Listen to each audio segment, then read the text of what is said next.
नमस्कार दोस्तों, मैं अमन स्वागत करता हूं आपके अपने YouTube चैनल एजुकेशन हब पर। आज है 12 नवंबर और चलिए जानते हैं 12 नवंबर से संबंधित कुछ इंपॉर्टेंट करंट अफेयर्स। आगे बढ़ने से पहले जानते हैं आज के दिवस के बारे में। तो आज है 12 नवंबर और आज के दिन मनाया जा रहा है विश्व निमोनिया दिवस। इस साल के विश्व निमोनिया दिवस का थीम है हर सांस मायने रखती है, निमोनिया को उसके मार्ग में ही रोकें। पहली बार विश्व निमोनिया दिवस जो है साल 2009 को मनाया गया था। अब बढ़ते हैं आज के करंट अफेयर्स की तरफ।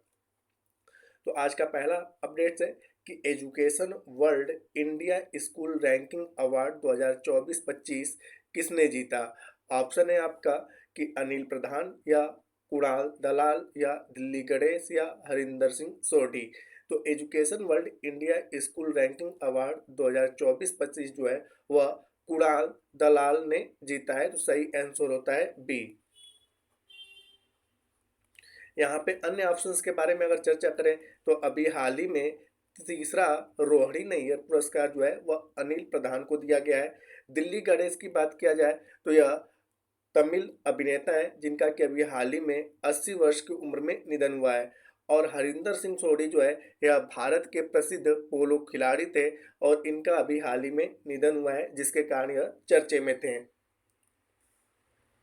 अगला क्वेश्चन है कि एनटीपीसी की किस सुविधा में दुनिया का पहला कार्बन डाइऑक्साइड से मेथेनॉल रूपांतरण संयंत्र स्थित है। उदयपुर में, लखनऊ में, रायपुर में या विंध्याचल में।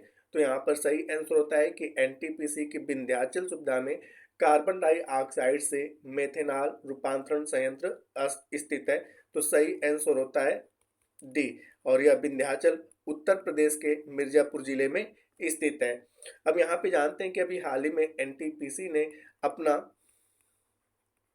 50वां स्थापना दिवस मनाया। जैसा कि आपने पता है कि एनटीपीसी की स्थापना 7 नवंबर साल 1975 को की गई थी और इसका हेडक्वार्टर जो है वह नई दिल्ली में स्थित है।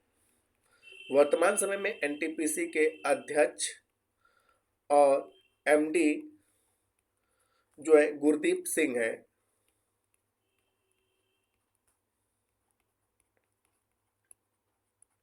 साथ ही साथ यहाँ पे अन्य ऑप्शंस की बात करें तो अभी हाल ही में चर्चे में था राजस्थान का उदयपुर और यह भारत का पहला वेटलैंड शहर है।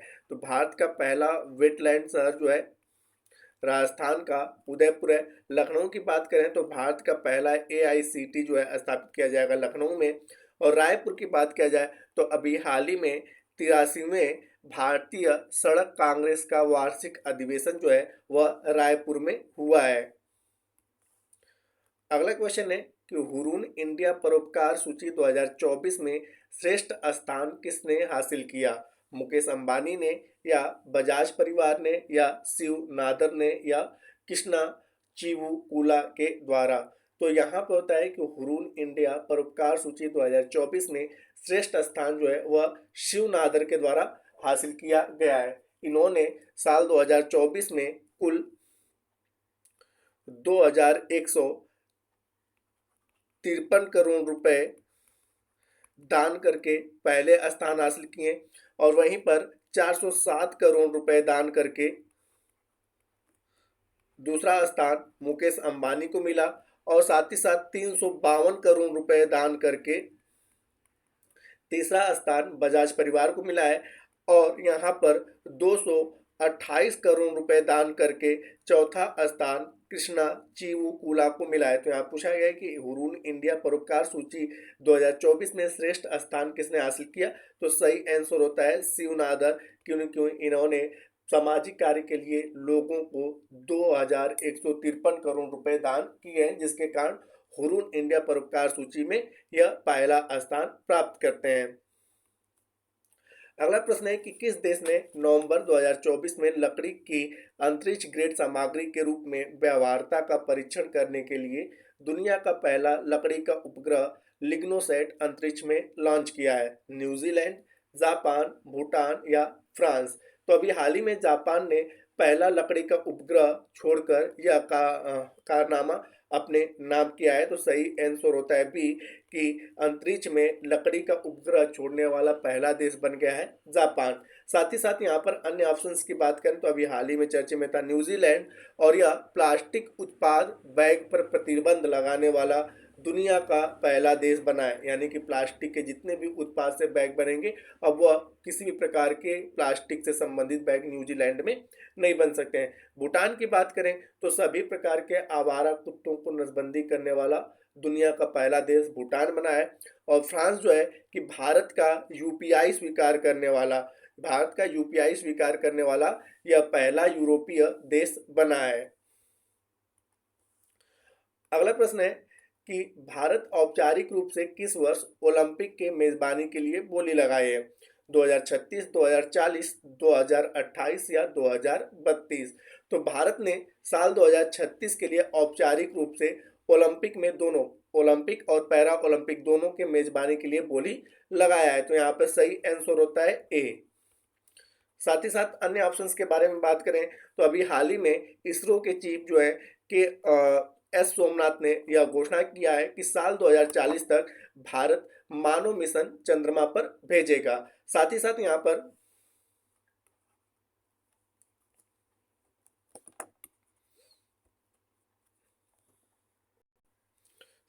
यहाँ पर साल 2028 में जो ओलंपिक होगा वह ओलंपिक आयोजित किया जाएगा अमेरिका के लॉस एंजलिस में। साल 2032 में जो ओलंपिक आयोजित किया जाएगा ऑस्ट्रेलिया के ब्रिस्बेन में आयोजित किया जाएगा। तो जैसा कि मैंने बताया कि साल 2024 में अभी हाल ही में ओलंपिक का आयोजन हुआ, तो साल 2024 में ओलंपिक का आयोजन हुआ था फ्रांस के पेरिस में।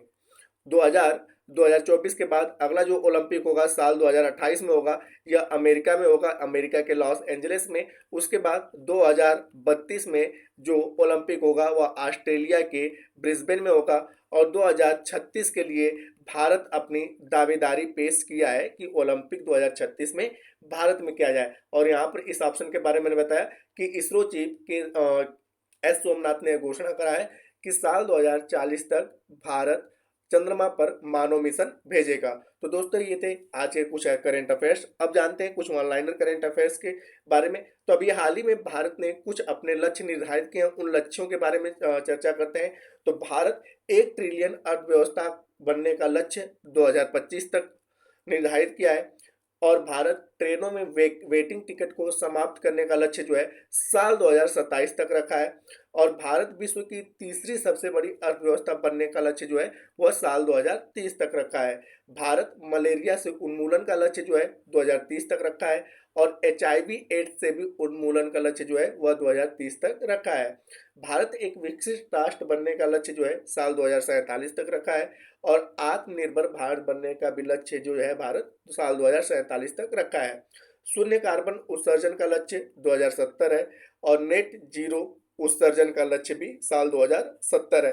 तो ये भारत के कुछ लक्ष्य हैं कि इस साल तक इस मुकाम पर हम पहुंच जाएंगे।